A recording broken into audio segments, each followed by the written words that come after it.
أنا المسلمة الصغيرة في شعري الضفيرة، بكفي الحناء وطبعي الحياء، وأغض صوتي فالهدوء سمتي، وطوال يومي طوع أبي وأمي، لجدي ولجدتي توقيري ومودتي، وأخي أحبه لا أشد شعره، أستأذن أحبابي بقرعي للباب، وأطعم العصفور لأخذ الأجور، لا أضرب القطة ولا حتى بربطة، لا أشتري من لعبي إلا ما يرضي ربي، الأوساخ لا أرميها تنظيفا وتنزيها،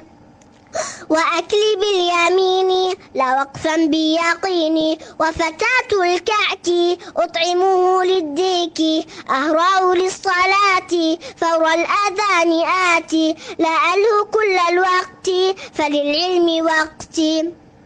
فبدأت بالقرآن حفظا مع البيان، وأحفظ المتون للأغنام الفنون، أستن بالمسواك أن أعاني العراك، تصويري لا أرضاه فديننا يأباه، لا أرتدي للعار فالاحتشام دثاري، لا ألبس البنطالا لديننا امتثالا، أتوابي الطوالا وخلفها السروالا، فسمتي الإسلام ما بعده كلام، وربي في السماء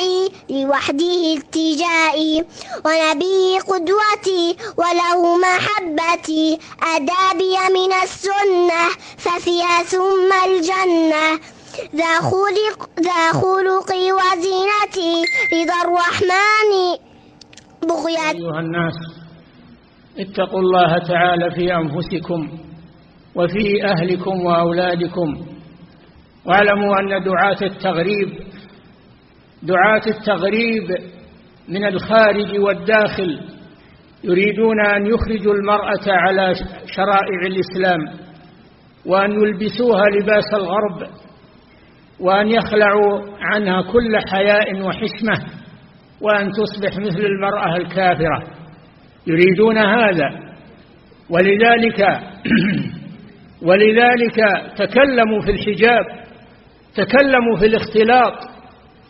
تكلموا في سفر المرأة